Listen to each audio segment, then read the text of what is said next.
एक लास्ट में तस्करा एटम बॉम्ब का बड़ी चर्चा हो रही है इसे लेकर।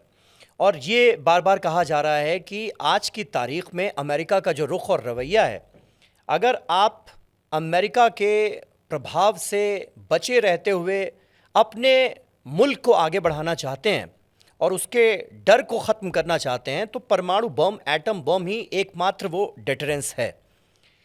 तस्करा इस बात का हो रहा है कि जो एनरिच्ड यूरेनियम ईरान के पास मौजूद है, वो कोशिश ये कर सकता है आने वाले वक्त में कि परमाणु बम तैयार कर ले, तभी ये जंग खत्म हो सकती है। दूसरा अंदेशा इस बात का जताया जा रहा है कि फ्रस्ट्रेशन अमेरिका में इतनी ज़्यादा बढ़ गई है कि वो आने वाले वक्त में ईरान के खिलाफ परमाणु बम का इस्तेमाल कर सकता है। आपको लगता है कि हालात इस हद तक पहुंच सकते हैं? इसका अंदेशा है क्या? देखिए, जब कोई गुरूर के नशे में हो तो वो शराब के नशे से ज़्यादा और अफ़ीम और गांजा और भांग के नशे से ज़्यादा बेराहरू हो सकता है। तो ये गुरूर मुझे लगता है बहुत जल्द, मैं यहाँ अवाम अमेरिका की बात नहीं कर रहा हूँ, चूँकि अवाम तो रोड पे आ चुकी है, अवाम ने एहतजाज शुरू कर दिया है। बड़े बड़े प्रोटेस्ट हो रहे हैं, वहाँ और पर लाखों लोग सड़कों जो पर निकले। लोग अमेरिका में लाखों लोग रोड पे आए हैं, यकीन जानिए वो इस बात के लिए आए हैं कि डोनाल्ड ट्रंप कौन होते हैं उनके फ्यूचर का सौदा करने वाले और उनके पूरे के पूरे आने वाली नस्लों का सौदा करने वाले, उनके उस जहनी और फ़िक्री वक़ार को ख़त्म करने वाले, और वो कौन होते हैं मासूम बच्चों के कत्ल को अमेरिका के सर पे लगाने वाले और अमेरिकन्स के सर पे लगाने वाले, वो कौन होते हैं अमेरिका आम आवाम से आए हुए जो पैसे हैं टैक्सेशन के, उस पैसे को इज़राइल की जंग में शामिल होकर फूकने वाले। तो ये एहतजाज बढ़ेगा। आप देखिएगा नेटो साथ छोड़ देगा, मुझे लगता है शायद छोड़ ही दिया होगा। बिल्कुल। आप देखेंगे स्पेन ने छोड़ ब्रिटेन ने दिया, कह दिया है कि ये जंग हमारी नहीं है। फ्रांस ने एयर स्पेस देने से मना कर फ्रांस दिया। Air pace. इटली ने निंदा की है ईरान पर हमले की, और यहाँ तक कि फिलिस्तीनियों को जिस तरह से मारा गया इजराइल की तरफ से, गाजा में जो नरसंहार हुआ, उसकी निंदा की है मेलोनी ने खुद। अब आप समीर देख लें कि जब ये चीज़ें शुरू हो गई हैं तो ये ऐसे ही नहीं शुरू हुई हैं, बहुत पहले से ये इंतज़ार में थे कि शायद ये ख़त्म हो जाए, शायद ये ख़त्म हो जाए, शायद ये ख़त्म हो जाए। तो अब जो पागलपन के दौर से बंदा गुज़र रहा हो और वो चाह रहा हो कि उसका पागलपन लोग अक्लमंदी के नाम पे मान लें, तो दुनिया के सारे लोग बेवकूफ़ नहीं हैं, और दुनिया के सारे लोग फिसड्डी और भागने वाले और मैदान छोड़ने वाले नहीं, आकिल लोग हैं। यूरोपियन यूनियन इस बात का ऐलान जल्द करेगी, और मुझे लगता है पूरा यूरोप और अमेरिकन एलाइज के बहुत सारे मुल्क धीरे से या तो अमेरिका को समझाने में कामयाब हो जाएंगे कि जंग से बाहर आएँ, और या फिर वो खुद अपने आप को बाहर कर लेंगे। उसकी वजह है भाई, कौन पेट्रोल पंप पे 300 रुपये का तेल खरीदेगा? कौन 3500 रुपये और 4000 का गैस खरीदेगा? कौन है जो इन सारी मार को झेलेगा और उसके बाद भी खड़ा रहेगा सरकार के साथ? बिल्कुल नहीं। सरकारें भी देख रही होती हैं कि हमारे यहाँ इख्तलाफ हो जाएगा, विद्रोह हो जाएगा।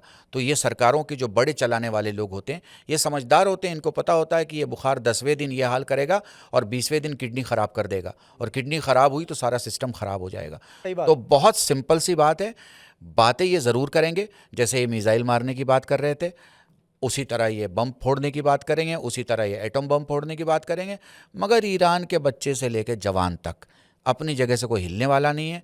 एक बात और प्रोग्राम के आखिर में मैं आपको बताऊं, जो लम्हे फ़िक्रिया है हमारी इंटेलिजेंस के लिए भी, कौम के लिए भी, हिंदुस्तानियों के लिए भी, अगर खामेनेई ज़िंदा होते तो ये जंग आगे नहीं बढ़ती, क्योंकि एक बड़ा नेगोशिएटर था, एक बड़ा साबिर था, एक वो शख्स था जो सबको रोक सकता था, एक वो शख्स था जो रहम खाता, जो अच्छे तरीके से जंग को ख़त्म कर देता, जो दुनिया को बोल देता, अच्छा ठीक है तुम ये 4 बातें करो, हम अपने यहाँ से 4 बातों का ख्याल रखेंगे, ठीक है ना।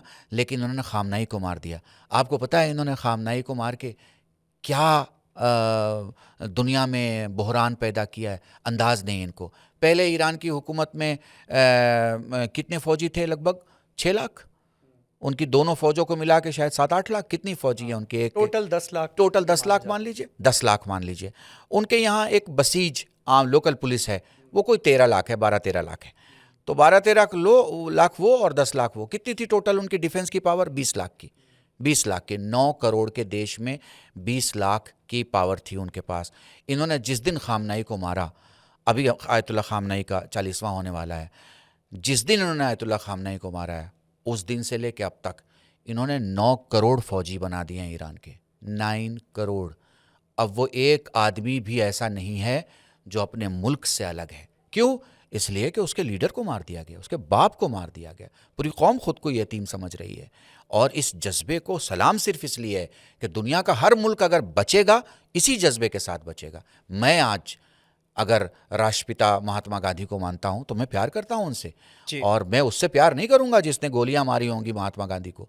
यकीनी तौर पर ईरान में भी जिसने मारा है आयतुल्लाह खामनेई को, वो उससे प्यार नहीं करेंगे, वो उससे नफरत करेंगे। और ये तो हमला करने वाले को सोचना चाहिए कि उसने ऐसा हमला क्यों किया और किस लिए किया। मैं आपके स्टूडियो में बैठ के बहुत खुले दिल से कहता हूँ, एक मंजिल होती है कि जब आदमी दुआ करता है कि चलो या अल्लाह उसको समझ दे, या अल्लाह उसको समझ दे, या अल्लाह उसको समझ दे, लेकिन ये मंजिल एक जगह आके ख़त्म हो जाती है और फिर आदमी समझ और दुआ की बात नहीं करता, लानत भेजता है। लानत ऐसे शख्स पर जिसने उस 86 साल के मजलूम को। तो आपको लगता है इस आयतुल्लाह जुल्म के साथ खामनेई को मारकर अमेरिका ने वो रेड लाइन क्रॉस कर दी है, और यही वजह है कि हम देख रहे हैं कि अब तनाव जो है वो बढ़ता ही जा रहा है और ख़त्म होने का नाम नहीं ले रहा है। लेकिन हम और आप यही दुआ कर सकते हैं, जो भारत इकलौता वाहिद ऐसा देश है पूरी दुनिया में जो शांति का पक्षधर है, जो मानवता का पक्षधर है, और हमने इस जंग के दौरान भी अपना वो रुख पूरी दुनिया के सामने रखा है।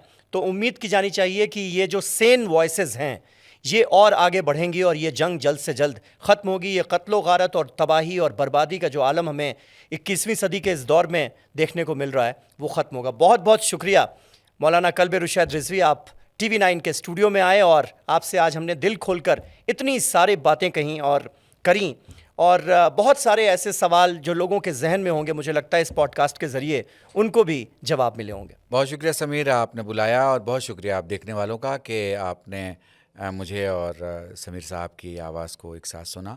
बेपनाह शुक्रिया, आप सभी की खिदमत में सलाम। Thank you.